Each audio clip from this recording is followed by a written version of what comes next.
Ben ritrovati dalla redazione. La locomotiva di un treno merci deraglia con conseguenti danni da €500.000. È successo in Slovenia, alla stazione ferroviaria di Cernoti Capodistria.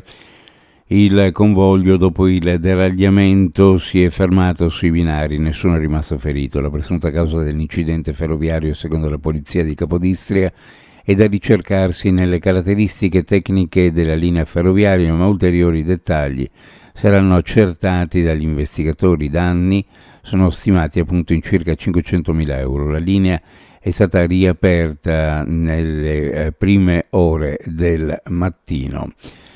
Sono iniziati ieri a metà giornata i rallentamenti e le prime code al valico di Fernetti a Trieste. Il traffico aumenterà sicuramente nelle prossime ore. È chiusa da ieri per lavori la superstrada slovena H4 tra Rasderto presso Postumi e Vertoiba, solo in direzione dell'Italia. I mezzi pesanti devono transitare per il valico di Fernetti, quindi sia tir che pullman, in un punto nevralgico per la circolazione veicolare, considerando anche i tanti turisti presenti sulle strade tra partenze e rientri dalle vacanze. Intorno alle 5:30 di ieri un piccolo incendio è divampato in un locale di via Aquileia nel centro di Cervignano. A farne la spesa è stato un bar caffè. Le fiamme, secondo quanto riscontrato gli ambienti investigativi, hanno con tutta probabilità natura dolosa. Secondo una ricostruzione dei fatti, i responsabili si sono introdotti nell'edificio passando dal retro, hanno rotto i vetri delle finestre e hanno sparso un liquido accelerante, non è ancora chiaro quale, prima di accendere il rogo. Il fuoco è stato rapidamente contenuto dai proprietari del locale, che hanno usato un estintore per spegnerlo. A completare il lavoro e spegnere le fiamme residue sono arrivati poi i vigili del fuoco di Cervignano.